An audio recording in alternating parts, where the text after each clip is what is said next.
It is 3 o'clock. I'm going to call the December 18th, 2019 meeting of the Urban Design Commission to order, and it would ask the clerk to call the roll. Lee Peoples. Here. Anthony Blatt. Here. Jorge Charneco. Matt Guillory. Here. Tyler Holmes. Here. Sarah Miller. Toon Nguyen. Here. Marcus Oud. James Varnum. Here. Mr. Chair, you have quorum. Thank you. Commissioners, do we have any recusals or other announcements? Okay, with that, I'll move to the first item, the approval of the minutes of November 20th, 2019. Any corrections or changes? Could I have a motion for approval? A motion to approve the minutes. Second. We have a motion and a second. All those in favor? Aye. Aye. Any opposed? Minutes are approved. We have no cases withdrawn, no continuances, nothing on the consent docket, so we'll move into cases for individual consideration. Item 6A, UDCA 19-37, 132 Northwest 23rd Street. And staff will give us an introduction to that. Sure. This is a proposed new coffee shop, Starbucks, at the southeast corner of Northwest 23rd and Robinson. The site now is vacant. The staff report, sorry, I don't know where the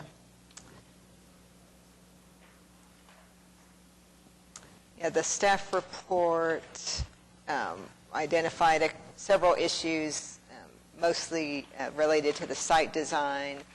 The setback, there's a maximum setback requirement of 10 feet, and the building as proposed does not meet that on either the 23rd Street or the Robinson side because the site plan provides for a drive-through that's between the building and the street. So one issue is the setback. One is that because the drive-through interrupts the sidewalk from the building, there's not as much facade transparency, and there are no pedestrian entries, and there's not as much architectural focus on the street corner and on the side streets. The applicant, I think, will explain further some of their design considerations in the layout. Most of it is driven by providing enough parking, by providing enough queuing space for the drive-through so that it's out of the street. And I think the main question for this site is if it really needs to follow the development pattern for the immediate other blocks of Uptown, which are immediately to the west, where all the buildings are at the street, or if it should be allowed to follow the pattern set by two adjacent fast food restaurants and other fast food restaurants further west on 23rd Street. So with that, I will. Well, do we have any questions for staff? And Lisa, I would ask, Yes. So you mentioned the restaurants to the west. Those were To the west, east. To the east. To the east, sorry. The Carl's Jr. and the McDonald's. Those both predated the ordinance that we're interpreting Yes. today, right? Yes. Okay. Any other questions for staff? The applicant? Yeah, David Box, 522 Colcord Drive, here on behalf of the applicant, who's also here with us. I'm going to have the applicant kind of walk you through the analysis that was undertaken as to the design of the site. It was not one that was taken lightly. We've had multiple meetings with staff. There have been multiple redos of this site, looking at it every single way possible to see how to make this site work with a Starbucks. One of the paramount issues for the applicant as well as Starbucks was how to safely account for the drive-through with pedestrian traffic, and how to adequately account for what we know to be a queuing issue. And so we have designed this in a way that we believe adequately and sufficiently handles pedestrian traffic as well as vehicular traffic so as to avoid any congestion onto 23rd Street, and also allow queuing to occur with then the pedestrians being able to access the site without walking through the lane of traffic. So I think it's important to look at the nature of this area. It's a strange area in that it's predominantly zoned C4. C4 is the most intense zoning that the City of Oklahoma City has. It's so intense, in fact, that the City Council no longer grants zoning. It only exists in our zoning code as a relic because of sites like this that have that zoning. This area, this part of 23rd Street, has seen a lot of uses that still remain that are perhaps less desirable than what we would hope. There's a lot of pawn shops, credit jewelry, and it's our belief that allowing a wonderful operator like this, it will start to hopefully make some of those other uses go away as those properties become more valuable. And the chairman rightly pointed out that the restaurants to our east certainly do predate the ordinance that you are interpreting today. However, what doesn't predate would be the Jimmy John's and the Raising Cane's, which are very similar to this, that were approved under the ordinance that is now in place, that have a similar drive-through at 23rd and Penn. So I think as you go from 235 west, that stretch of 23rd feels a little different at different parts. As you're at 23rd and Broadway, it is very vehicularly driven. And then as you get closer to Walker, it becomes more urban. It becomes less about parking and cars. But that stretch right there at 23rd and Broadway and Robinson is, and for the foreseeable future, I believe, will always be pedestrian.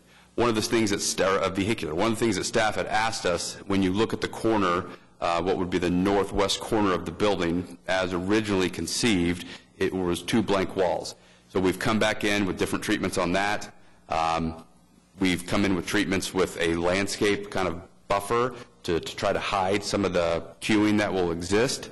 And so we think we've done what is necessary and appropriate for this site. I think that this site will allow for a wonderful opportunity for 23rd Street, but also the neighborhood, that being Heritage Hills. I don't know. I know Mr. Carey's here. I'm not exactly sure what he's going to say on behalf of the neighborhood. I live in the neighborhood. I can tell you all of the people that live around me are very much excited by the prospect of having a Starbucks there on 23rd Street.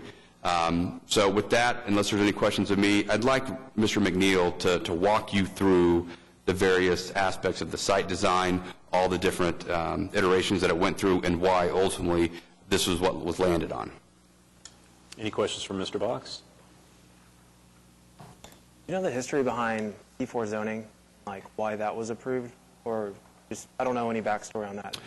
Why it was approved here? Yeah, yeah. No, other than if you look at, there's certain areas of the city where it's very obvious when you look at a zoning map, there's big swaths of C4, and it was, I think, not necessarily well thought out. It was simply, this is what is commercial, and then you have office, and then you've got residential. And so I think it was some of the earlier stages of zoning. And at the time, I think the zoning ordinance was as broad as it could be, and we didn't have the various levels. So now we have multiple levels of commercial. We've got C4, C3, C2, C1. And like I said, C4 is an application that you couldn't make today. I think by resolution, the City Council has stated we will no longer grant any C4 applications. And again, it only exists as a relic. It's essentially a light industrial zoning, but it's the heaviest form of commercial that our code has. Okay. All right. We'll hear from the applicant.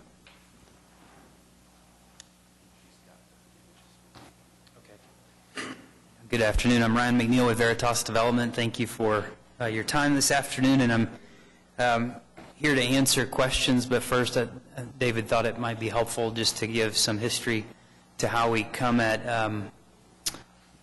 any site, but in this site in particular, how we've come at the site planning process.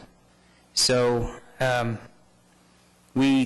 we come to a site that we're looking for on behalf of a tenant, thank you. Obviously, we're looking for specific parameters for that tenant. They have their own, but then our job, we feel, to the client is to communicate to them what the local constraints are whether it's an overlay, the voice of the neighborhood, back to the tenant.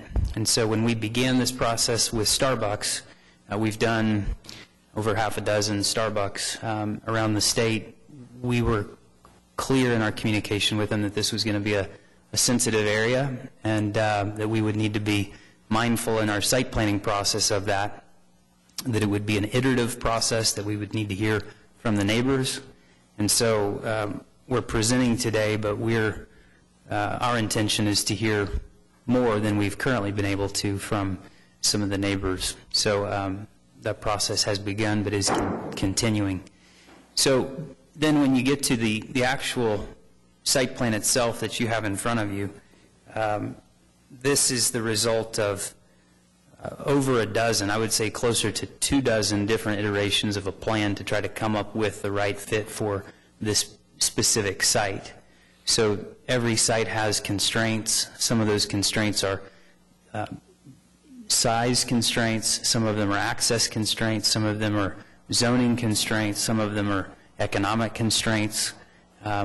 This size site, this tract is around 25,000, 26,000 feet.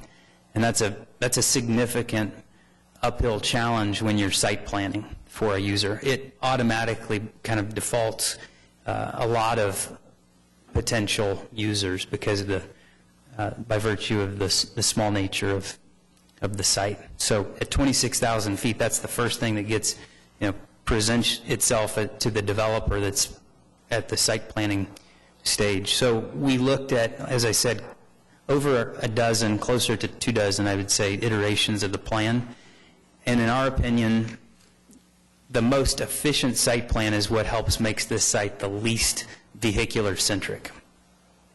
So along the way, the Carl's Jr. across the property boundary became available, and we purchased it.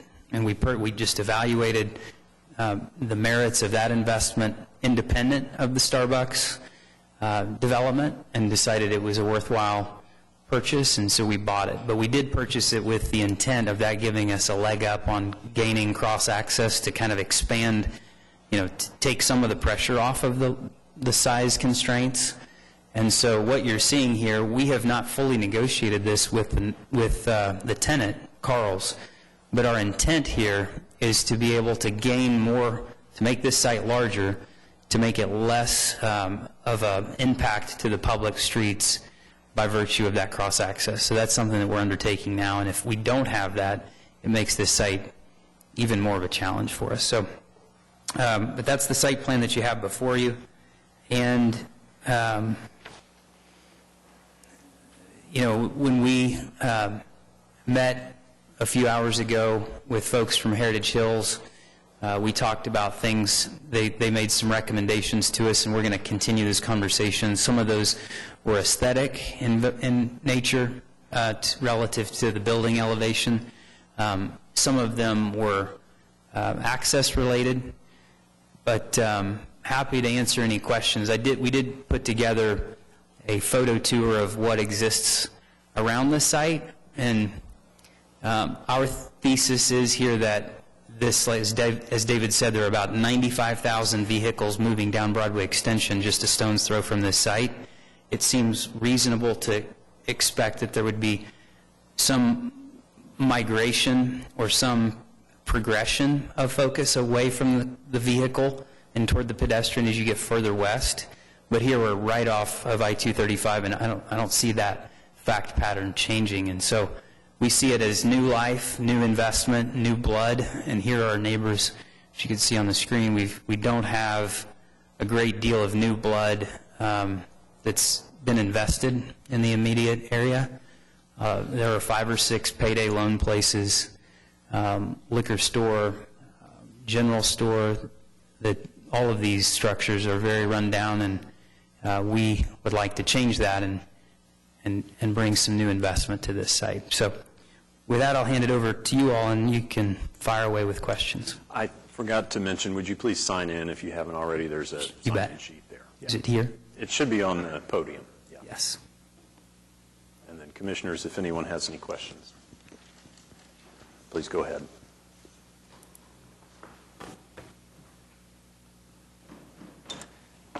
A couple of questions. On 23rd Street, the primary elevation seems to be on Robinson. On 23rd Street, though, it seems to have some elements that look a little bit back of house.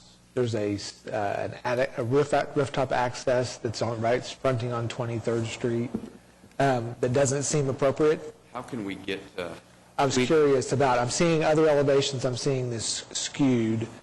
And then the other thing is, with respect to the pedestrian access that you've provided on 23rd Street, what are the provisions that have been taken with respect to that crosswalk?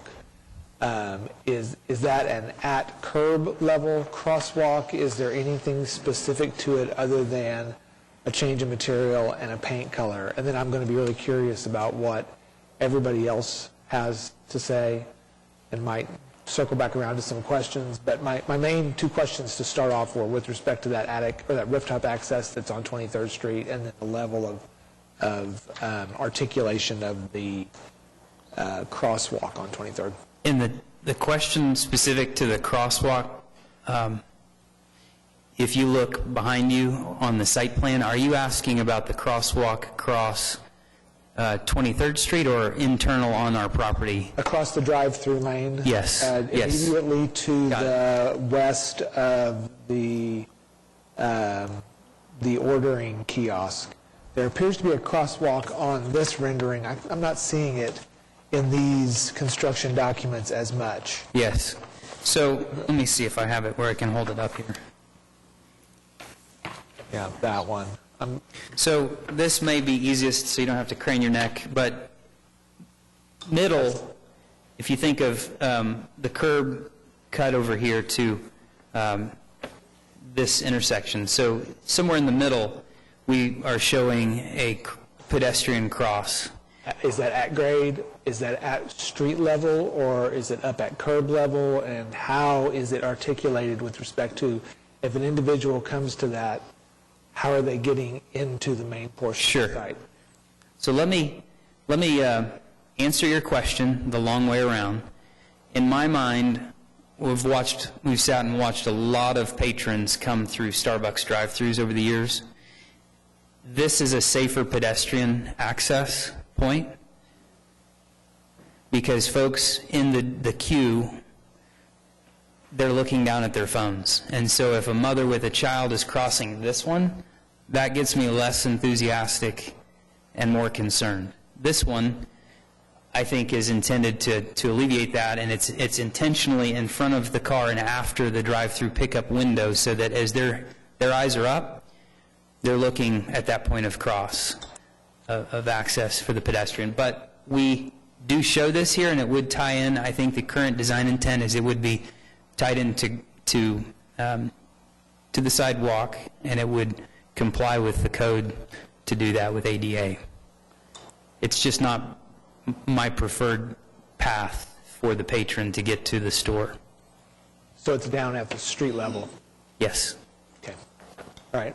And then the rooftop access? Now, if there is a comment that you think that it's more favorable to elevate that and kind of have it be a bump, we're certainly open to that. That may be a good idea.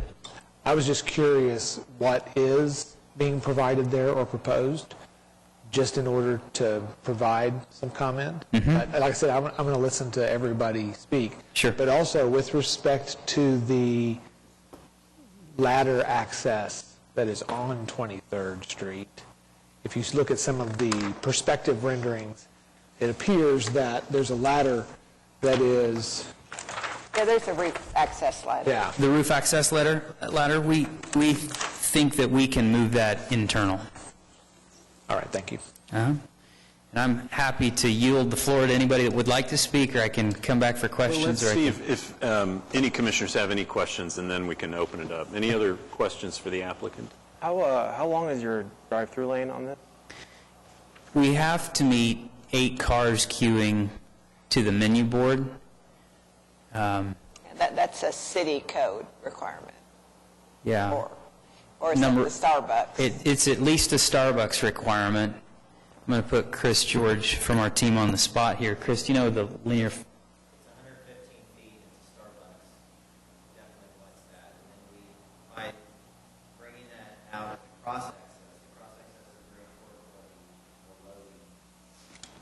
Sir, could you come up and, just so we have it on the record, give us your name and sign in, please?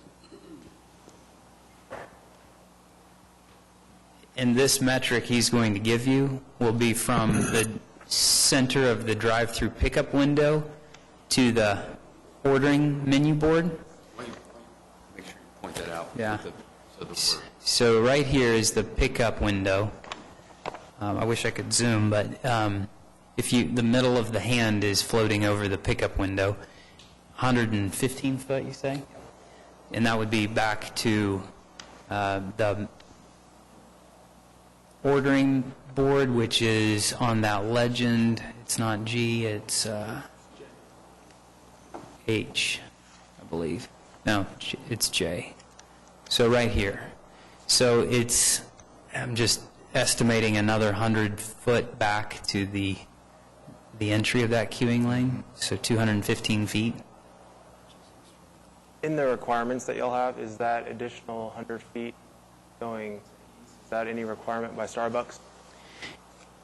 No. Okay. It is intended to try to take pressure off of 23rd Street and have folks queuing on our site instead of the street. Okay. And then, say with your other, because you said you've done about a half dozen in Oklahoma, have you, is this, I guess how do I ask? The 115 you have on this, have y'all ever done less than 115, or have you, I guess I'm just trying to think of scenarios. Yeah. That's one question. And then on the additional 100 feet, is that additional 100 feet, has that been done in any of your previous models? There are many that have longer queue than this.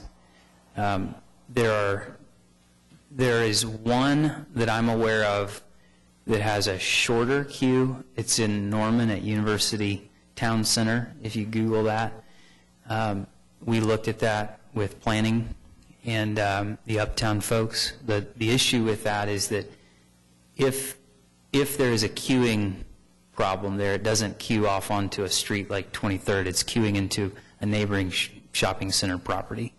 And so from my, I've tried to put myself in your shoes or the neighbor's shoes when we do these site plans, or traffic engineering shoes, and I am certain that if we shrunk that to 115 and create a curb cut and tried to create the access within the confines of just this site without the cross access to Carl's, it would become sticky for 23rd Street at peak volume. And another question, so when it comes to parking requirements, so there are none in this area, I believe, zone. What is the range of the number of parking spots you have on your model? Usually, depending on the cross parking, it's not less than 1 to 100.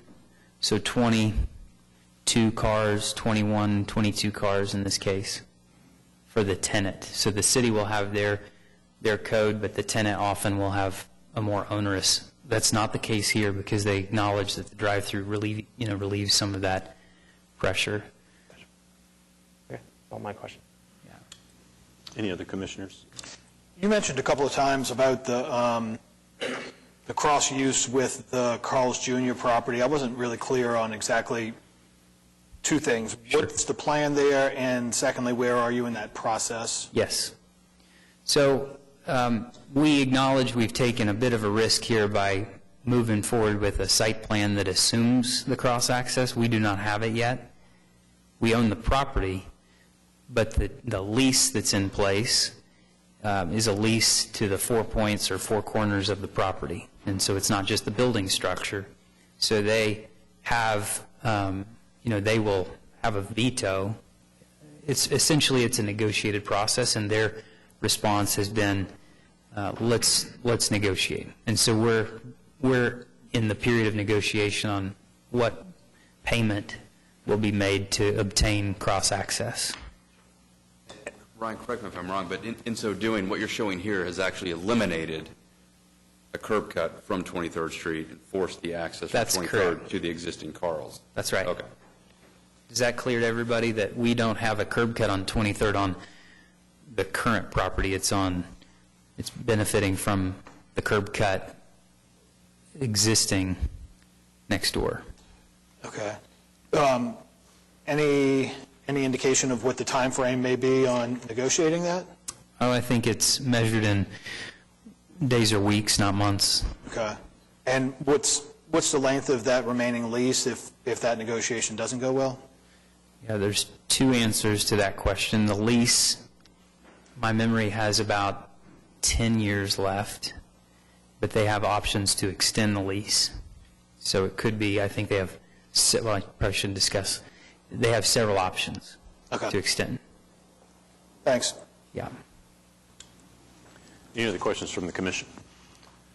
Okay, we will open it up to members of the public. I believe there may be homeowners associations or other groups here, and I would ask maybe if there's a spokesperson for that person to go ahead and sign in, and then others, we certainly welcome your comments, but try not to repeat points that have been made before.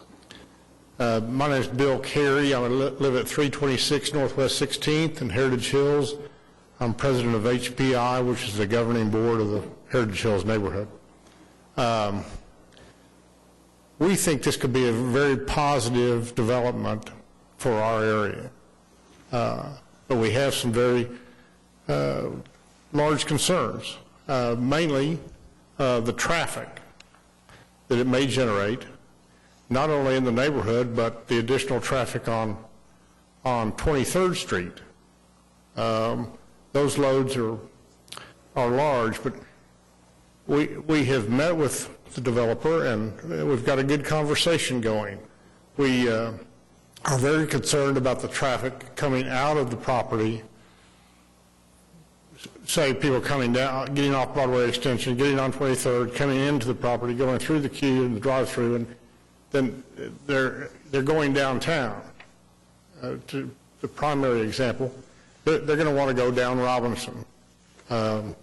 So a deterrent on Robinson to steer those people back to 23rd Street, say with a right turn only, could help that immensely and eliminate any drive-through to the south to the neighborhood on Robinson. Their attempt to get the access through Carl's Jr. to Broadway would be great. That's exactly what we would want to encourage, using Broadway as the feeder to downtown from 23rd Street. That meshes with our overall traffic plans as well. There's a lot in the neighborhood that would like to see a more traditional design to the exterior of the building.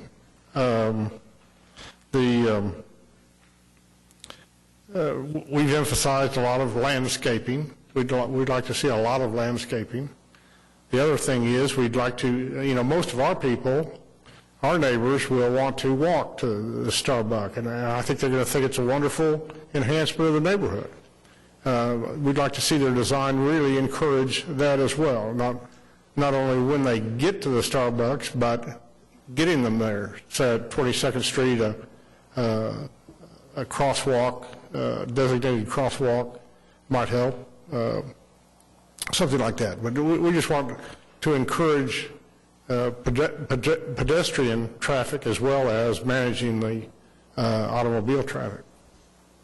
So, but we're working with them, and we're pleased with the response we've received so far of our concerns. So, thank you. Any other members of the public that would like to speak?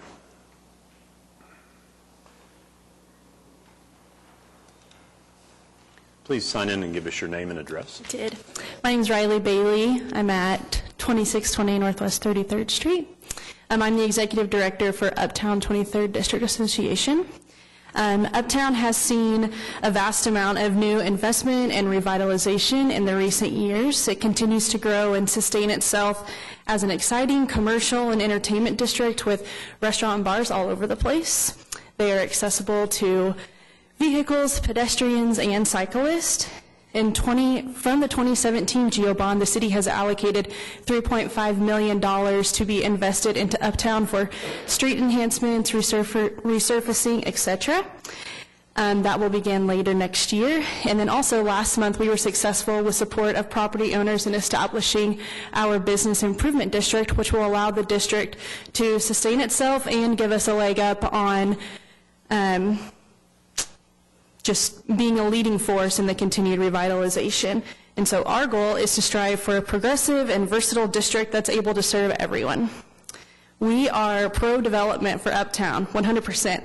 However, the suggested Starbucks plan for the corner at 23rd and Robinson is a suburban model that doesn't quite align with the goals of Uptown becoming more accessible.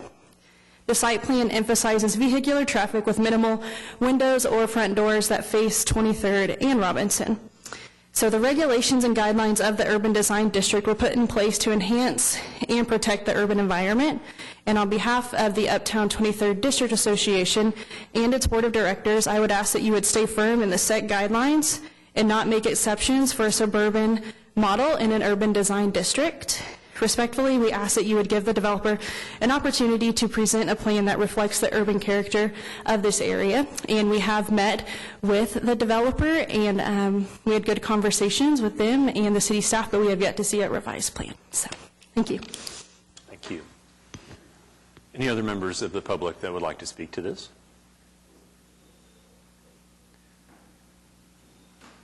I had, hearing no other questions from the audience, I had a question for staff just to clarify something. So is the renderings that we're seeing where there's access to the Carl's Jr., even though that has not been finalized, is that part of the proposal, or is this just we would like to do this if we can make the negotiations work?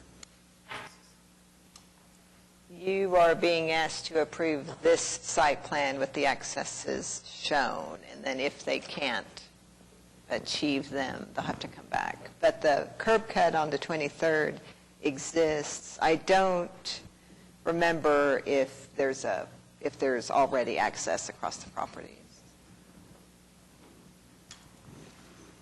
I have another question for staff. Do we have, I forget what the name of the department is, but has anyone weighed in terms of visibility on this corner and safety in terms of traffic patterns and things like that?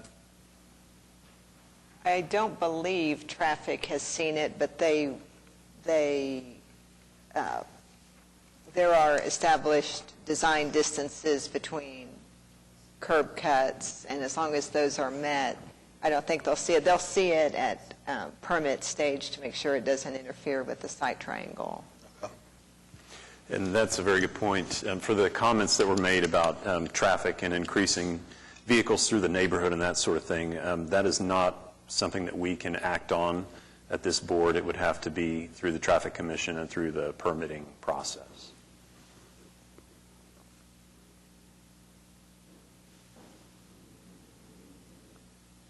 Any other discussion among the commission?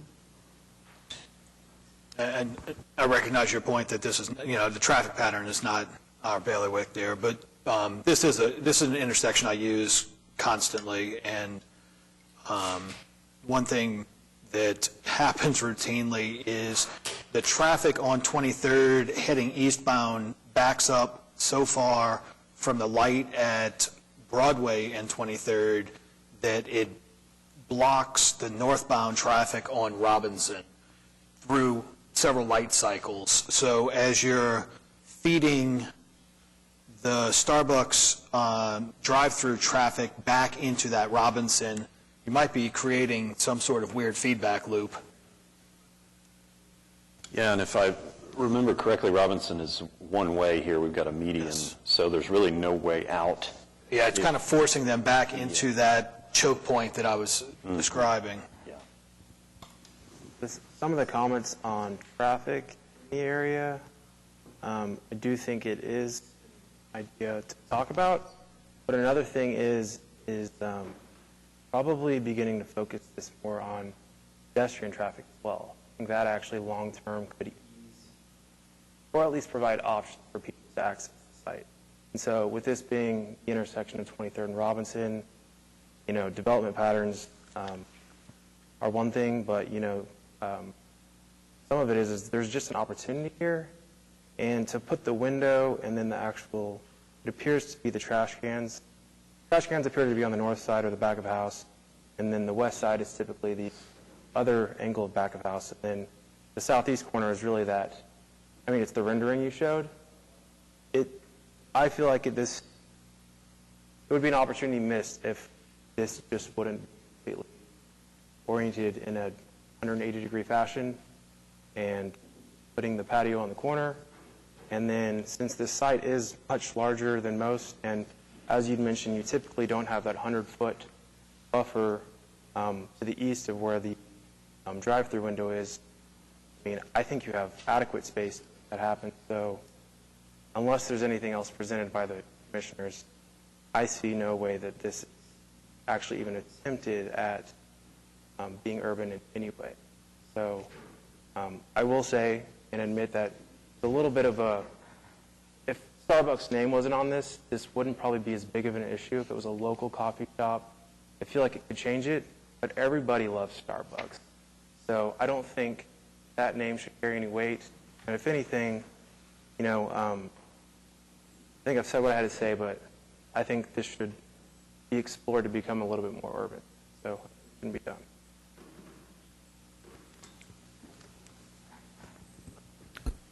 One of the constraints that I talked about earlier, as I referenced constraints, one of the specific constraints we have is that the drive-through, that the driver's side of the car being on the left presents a challenge with, as you don't think about it until you get into the actual pencil to paper process, part of the process, but it's difficult to do a drive-through window on the southeast corner of a site and have the building up on frontage and not have this orientation. So I hear what you're saying. It looks like an attempt wasn't made, but in actuality, it's the limits of the driver's side being where it is and on this corner. If it was on a different corner, you have a different fact pattern that allows you to take the car out of the line of sight better.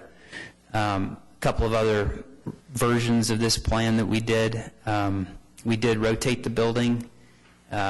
We looked at that. It becomes a challenge for the ADA against the building. It becomes a challenge for the circulation within the site that we thought ultimately locks up the site internally and spills out into this, creates this feedback loop that you're talking about, which was a concern of ours. It also created a more dangerous path for pedestrians to travel if they drove to the site, got out of their car, and walked into the building. And I know that that's not the emphasis, but it is this balancing act, right? You're in the heart, you've got 100,000 cars passing daily just above us. You've got Broadway. You've got a very vehicularly centric intersection. So people are going to be parking in that parking lot, and then are we going to be asking them to cross the drive-through lane to get to the store? And that's where I get concerned. I would argue that people will also be walking to the site from their home. Certainly. We hope so. Yeah, we certainly hope so, and that's why we emphasize that pedestrian crossing on Robinson. Seen the Dunkin' Donuts down the street? I have. And if Starbucks was located in that building, you would have a queuing problem on 23rd Street. But that site's even more constrained. Yeah, we drew out, I did at least, I drew out the Dunkin' Donuts building on this side, and the queue is half of what they're requiring. And it's largely a volume problem or constraint. So I think the issue is pedestrian vehicular conflict. If the drive-through window is on the south or the east side, you basically are going to separate the entire neighborhood with the drive-through lane. And you're also going to separate the parking lot from the drive-through lane. unless you put the parking up on the street, which is totally in conflict with what we're trying to do here. So with respect to this use on this site, the safest pedestrian auto interaction does happen to be with the drive-through lane, I think, and I haven't sat down and gone through the iterations that you have in trying to solve this, but just in my initial mind, I'm seeing that your drive-through lane is in a safe spot. I do also see that the articulation of the exterior envelope of the building is still not addressing, it almost is flying in the face of what's trying to be achieved here, which is something that respects 23rd Street. And you've got your electrical gear on the outside. Yes, you have a screen, but the screen kind of, there's issues that with the articulation of the architecture that are not assisting you in furthering your cause with respect. So I would agree that I think that there could be some additional development to the site. I don't personally see that development as being something that's going to relocate the lane from a safety standpoint, which is, in my opinion, it's going to rise to the very top. I do think that the fact that you're having conversations with the neighborhood and getting good dialogue there is important and should be considered.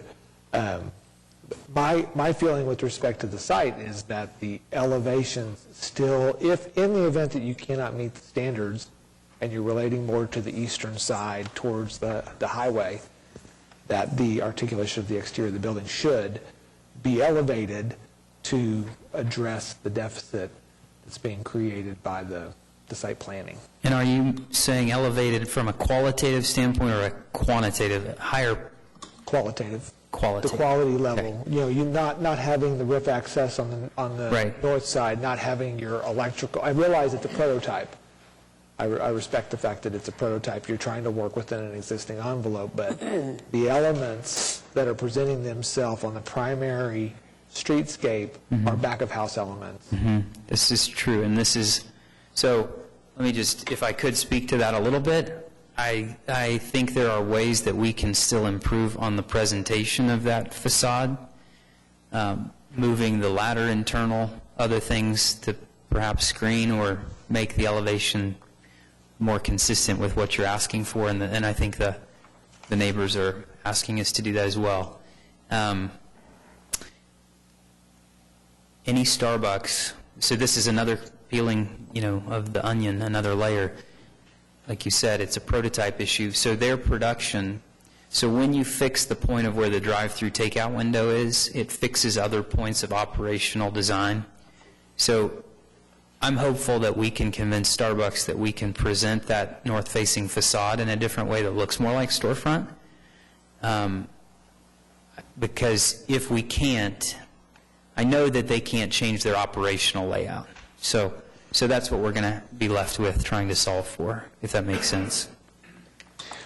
In the timing, in the event that this discussion led to a continuance to address some of the open items, is there an issue for something to be worked out with staff to finalize the discussions that are currently ongoing? We've come prepared based on some limits of time to be able to meet with Heritage Hills. We've come leaning into a continuance so that we could get more time with them and to address some of the comments here. Okay, so I was going to ask that, where are things with them? And it sounds like you've started your dialogue, you've had good conversations, and you, if I'm hearing you correctly, you would not be objecting to a continuance? No. Okay. Any other questions from the commission? Well, with that and hearing the position that the applicant is in, would anyone like to make a motion? Motion to move for continuance. If we're going to do a continuance, staff had suggested to the February meeting, assuming you wouldn't have time to make any meaningful change in time for the January meeting, but... We're pretty nimble. We'd like to do the January, but there is this juxtaposition, I think, on the when we have to have our material applied for and the hearing that's date. what I was just looking up. Yeah, I should say. For the so the January meeting is on January 22nd. We would need revised drawings by January 3rd. Okay.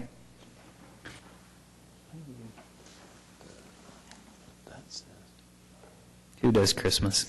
Yes, I think we can go for that. So just to repeat, January 3rd revision deadline? Just a second.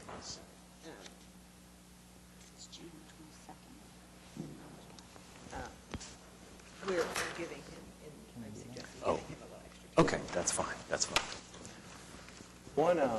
One discussion item, and this is just Yeah. kind of where I sit. We're going to be giving up a setback on the north and west side. I think there'd be reasons to give it up in a district like this, which I think would be for more pedestrian vitality purposes and actually letting that flourish. If we're going to give it up to let cars circle the site, I just don't think it's appropriate for the district. So I'd rather be completely clear that that is my stance, and it will not change. Could I speak to you on that for just a moment? So I just want to make sure that you are aware that your earlier comment gave me the impression that we just came at the layout kind of willy-nilly. We don't have a curb cut along 23rd Street. We have moved the building onto frontage. There's another constraint we haven't talked about, and it's the economic constraint. So Starbucks will be paying a significant rent package because of the constraints of economics here. So it's among the basket of constraints that we deal with. And so when you come to a site and you negotiate a purchase price, you may have two handfuls of users that you can afford to work with as tenants for that site. That's not the case here. So the land expectation of the seller, the dynamics of the construction cost, if you've seen revitalization in this corridor with that fact pattern you're describing, it's because it was an old, dilapidated building that somebody came in and reskinned and kind of gave new life to. But if it's new construction, you have a different dynamic at play. And so it's a constraint whether it's me as the applicant with this use or the next one for this site. I understand. Okay. Any further discussion or motions?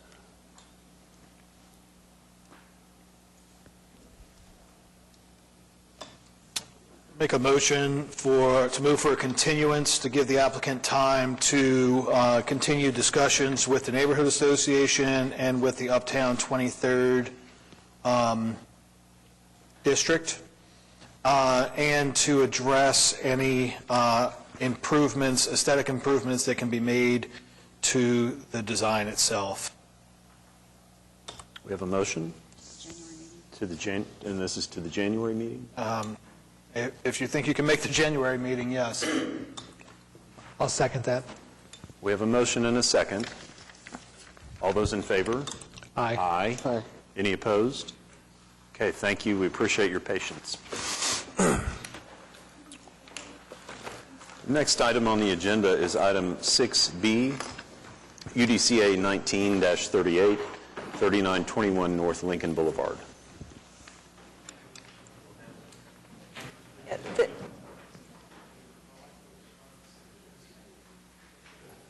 This is an existing former restaurant building on Lincoln Boulevard. The applicant is making various exterior improvements, including changing the roof line, redoing the windows, and exterior materials. Overall, staff believes it's an improvement. When they change the roof line, then the percentage of fenestration technically goes down. So that's one reason it's before the committee. And then fiber cement siding is not explicitly allowed in the materials list, so that's another reason it's before the committee. But staff is supportive, and their architect will say more. Hi, I'm Sam Moore. I'm the architect. I'm representing Mr. Johnston and Mr. Davis. As you say, that we think this is a significant improvement to the appearance of this building, and I'd be happy to take any of your questions. Any questions for the applicant or for staff?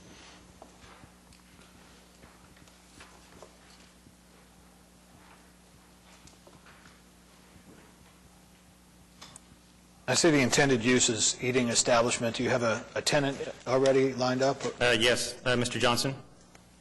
Okay. What type of eating establishment will it be?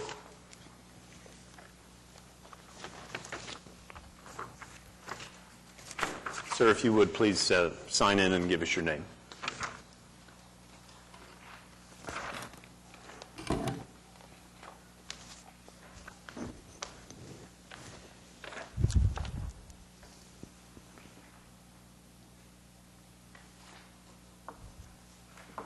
Yeah, my name is Eric Johnson, on Wing Supreme, and that's the intended use of the address.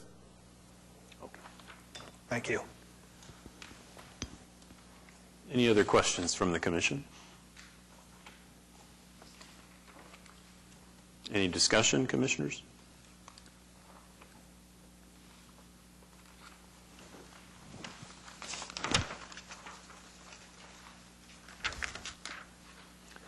If we have no discussion, do we have any motions?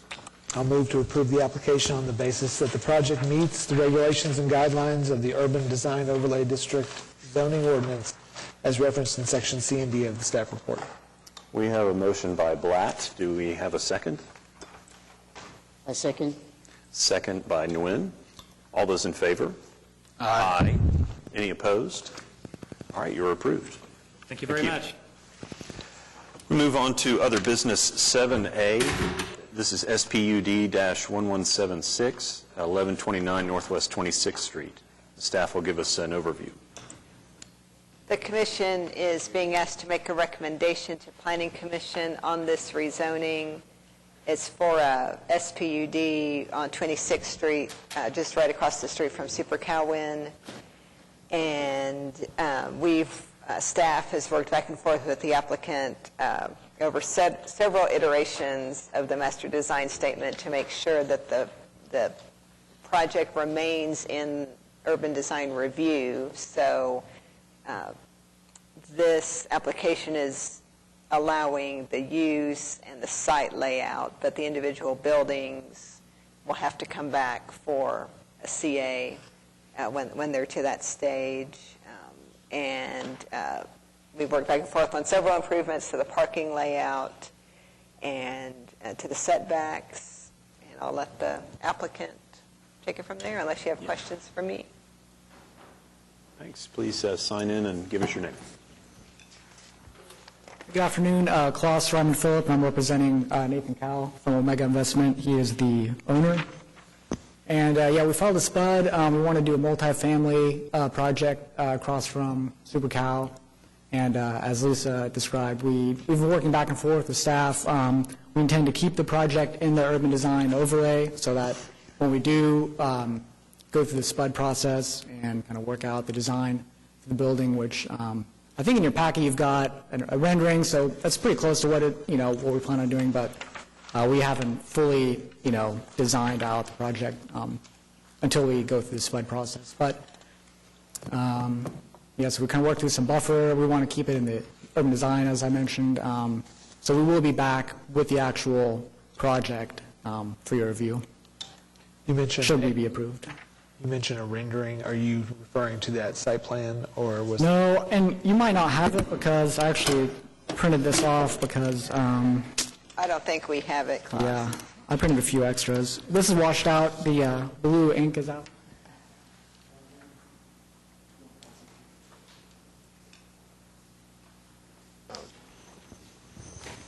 Our intention is that be very pedestrian oriented. We have provision to add sidewalks encourage biking. We feel that this is one of these key intersections in Oklahoma City, especially with the BRT coming, hopefully. It's very urban. We've got a grocery store, as you can see, right across the street. Actually, we have 2 grocery stores in the near vicinity, Walgreens, CVS, lots of restaurants. So it's a very urban condition. So, kind of in line with the comp plan, I think this is a good use for the area. And just to be clear with staff, the rendering is just an idea of what may go there. They will come back when they have the buildings to propose, or? Correct. This is showing height, massing. Okay. Yeah, this doesn't even, you can't even tell what materials might be. But exactly, we've done a lot of kind of schematic work to make sure that, our project works within the parameters of the SPUD that we're proposing. And the SPUD's written, I would say, narrowly enough to where, it's not going to deviate too much from that because the constraints of the SPUD. So, we couldn't come back and do a 5-story, whatever, it's somewhat restricted. I was going to say, and how many units are you getting in here? I know it's way more than I always assume it is. Yeah, we're going for 36 units, all of them kind of 1 bedroom, some efficiency, some 1 bedroom, kind of in that range. On the site plan, I'm counting 31 or 32 parking spots. Is that accurate? Do you not have 1 parking spot per unit? Correct. So that was one of our calculations, and actually we've been working through some other iterations that might even bring that up to 1-to-1, but in that plan specifically, we did not have 1-to-1, but we feel that this district is so walkable, especially with the grocery stores across the street, CVS. It was our experience with the developer as well, and he might want to speak to this as well, that we wanted to provide provisions for people who didn't have a car. So, for example, if we had if we put a monetary value on a parking space, it might encourage someone who does not own a car and has a bike to live there, save a little bit of money on rent, So, especially with the BRT coming in, we feel like there's a pretty good, 23rd Street is right there. There's a pretty robust public transportation system. So, I like the concept. I like the density. I've got a couple of questions with respect to adjacent property owners, potential comments in the future. Is 0.83 parking spaces and the reduction on the 2/3, is that a current? Is that an ordinance? Is that a correct ordinance, or is that something that is new within the PUD that would be outside of the current parking ordinance? I'm sorry, Tony, can you repeat? Yes, so they're showing that they're giving a ratio of 0.83 parking spaces per unit, and 2/3 of the spaces be allowed to be compact, and they're referencing the 2010 municipal code. Is that the code, 2/3 allowed to be compact and a 0.83 per unit? I don't remember, to be honest. Okay, and no, that is us modifying that. That's a modification to the code. Correct. Okay. But Lisa can correct me if I'm wrong. I don't believe there is a parking requirement even Yeah, this for this site site does not have a minimum off-street parking Okay. requirement. So anything that they're providing is beyond. Okay, and then you're proposing a 0-foot setback on the front yard, and again, it's not that I'm opposed to it, but what's the current setback on the adjacent side lots, and how would that react with this street in its entirety? Is that inconsistent or inconsistent with the adjacent property owners?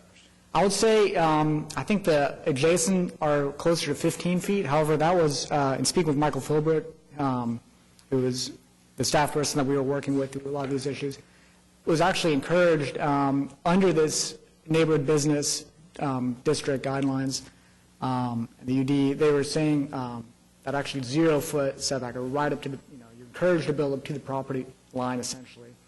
So I think, it's kind of an aspirational, vision for this street. I think eventually you'll have hopefully more projects like this that would build up to the property line and kind of creating that urban environment. I kind of create that street, that sidewalk wall. And then my last. Right, but as proposed, you're in line with the rest of the more or less in line with the... Now, as proposed, we're on the property line. I'm sorry? We are on the property line, as proposed. Right, but Yeah. so are, I mean, there's still, I mean, it's not, I mean, I think I have the right of way, like a dimension, that's, I'm saying, what are the houses on either side of you? They're a little further back. yeah, they are. Than your typical single-family house, for sure. And then my last question is in regards to your referencing that the minimum required distance between the buildings is 5 feet. Even though your site plan shows a larger number, I think the code minimum distance between buildings is 6 feet, 3 each to an imaginary line? Building code? Yes. Um, So we're saying that the PUD is referencing 5 feet between two buildings. I think that you would get into, one, you might get into just a conflict with the current building code, and second, you are probably going to get into some issues with respect to the required rating of those walls, and since you appear to have a common wall between two units, you're going to need that wall for windows, so there's some issue there that that's what I'm curious about. No, I completely agree. You know, But your site plan shows 16 feet. well, so exactly. it's- Sometimes we have like, you know, we've done a few spuds and we'll recycle that. And I think maybe I dismiss that because these buildings aren't going to be, you know, 6 feet apart. We want to leave some breathing space in between, just for the sake of, you know, how the site feels. So that's something that we would, I don't know if it's a conditional thing that we could I think the continue PUD to. needs to be updated then. Yeah, so we can The SPU. definitely Right, and- take a look at that. Right. So that's maybe something that we could modify between here and Planning Commission. So if I'm hearing you correctly, the 5 feet between buildings was just carryover from another spud, so what should that be? I think we could, as you describe, I mean, we could just say to align with building code, you know. I don't know if we need to necessarily set a specific number as long as it matches building code. I mean, well, the reason why we set that is because we're doing kind of a small lot development with single-family houses, and that allowed us to do kind of the zero lot line where you had an exterior wall on a property line. And that 5-foot requirement, kind of in a backdoor kind of way, ensured that there was a 5-foot separation between buildings, even though one of them was on the property line. The other one would be required to be 5 foot off that. So anyway, that was kind of where that came from, but wouldn't apply here. So. And we could almost strike that because it would still have to comply with building code if we went to get a building permit. So it sounds like Commissioner Blatt has suggested, and you're open to, this will be item 10 on the master design statement, says minimum required distance between buildings, colon, and we would strike 5 feet, and we would put to align with the building code. Yeah, I mean that. Okay. Mm-hmm. Or, yeah.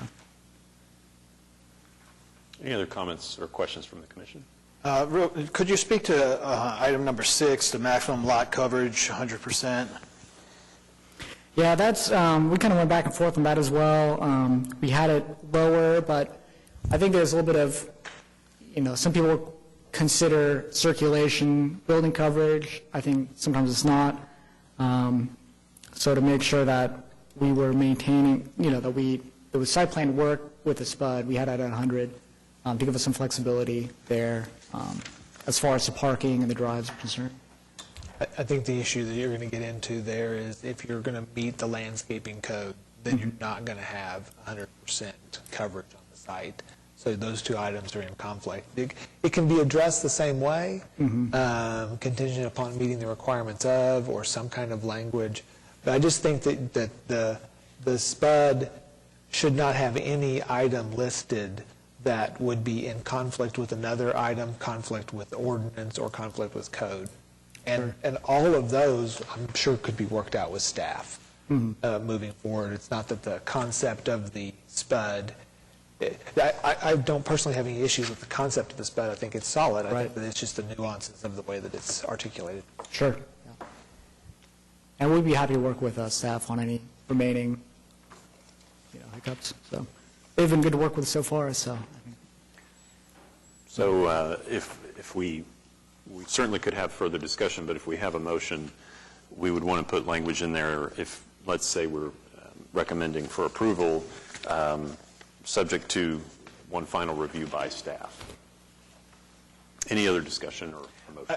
I just have a question for staff more so than, and this is 20, I know it's right across from a big grocery store, but in essence, this is on a side street. 36 units feels like a lot to me. If we recommend approval and if this SPUD is approved and created, is that automatically, what are we agreeing to at that point? Are we backing ourselves into any corners? Are we necessarily agreeing to that 36 units would be allowed at that point? I think you'd want to make your comments known, because what you're doing is just making a recommendation to Planning Commission. The Planning Commission will be the one that decides as far as all those issues, but if you feel like 36 units is too much or whatever, then you should just make that as a comment to the Planning Commission. Okay. How big will each unit be? Like, do you have a... Probably between 450 and 500 square feet, somewhere there, plus minus. Yeah. So strictly studio size? Yeah, one bedroom, studio size. Somewhere there, yeah. Some of them will be a little bit larger, one bedroom, and some of them will be a little bit smaller studio. But I guess I would also mention we have that, the SPUD's written to where we could go up to 36. That's basically the maximum that we could do. But as we develop the property, if we, the kind of volume of the building and the square footage, that's kind of set in the SPUD. So we might, if we did some two-bedroom or, if we change the configuration a little bit, we might end up with, a few less units, but I think the volume of the building, that's kind of what's set, massing in the SPUD as well. So I don't know if that answers your question at all. Okay, my comment on that on the record is that excellent size. There's not a niche for it. It will do extremely well. Also, one thing is it's limiting it from, 2 to 3 bedroom to that. I don't have an issue with it. I think there needs to be more of that, and I think it's really, really healthy to get that in the market. They'll be affordable, and it does work. That's a good point. Because they are smaller, they'll be more affordable in theory. So really, it adds a lot of affordable units, kind of in a key kind of area downtown. So it's kind of our approach with this project. I don't see an issue with the density. Do you know when it's set for planning?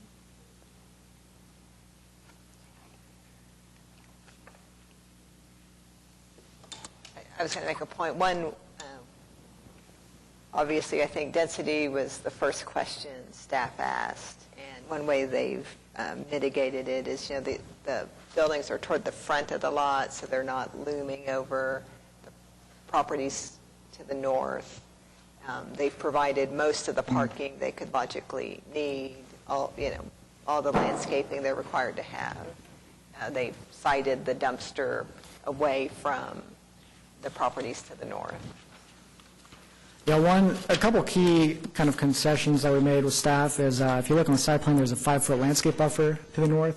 So actually, there's an alley, I believe a 10-foot alley behind the lot, and actually the fence between the neighbor to the back and this property is about 9 feet north of our property line. So initially, we were looking at maybe even utilizing some of that for parking, but the alley is not closed or vacated, and I think that would just be too much work to try to do. So so we gave up another 5 feet of our property for landscape buffer, so that'll allow us to plant some trees along the back, which will give us an added buffer to the north. Basically, on the east and west is neighborhood business zoned. To the north is R2, I think, or R1. So that's kind of provides that buffer. That also allowed us to remove the dumpster away from the back property line, so the kind of the impacts to any neighbors are pretty minimal, I think.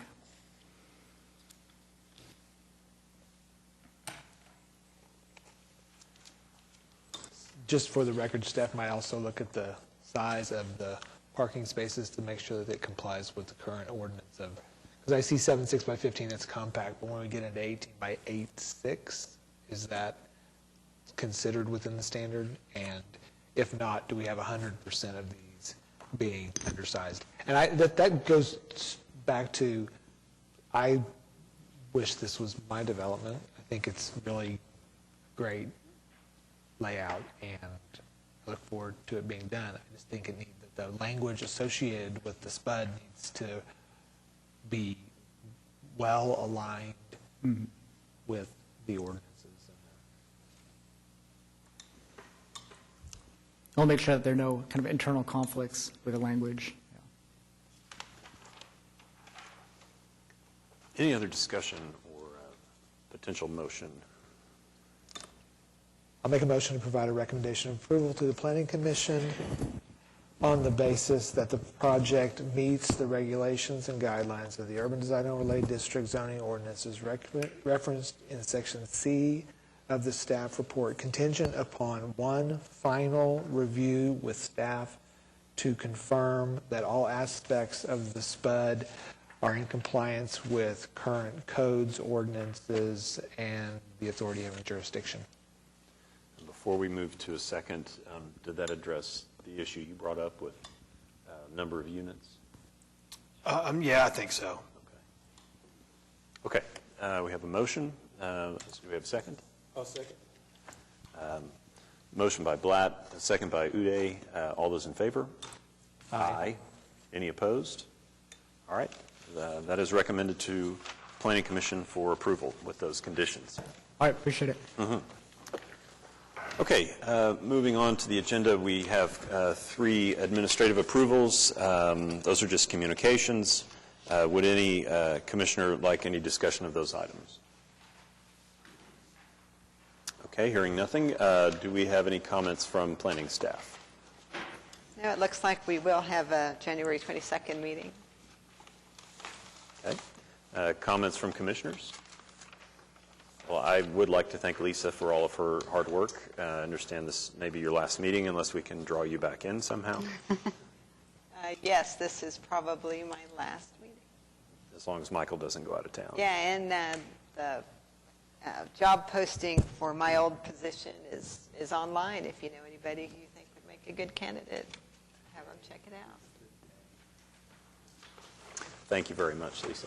All right, our next meeting will be January 22nd, and we are adjourned.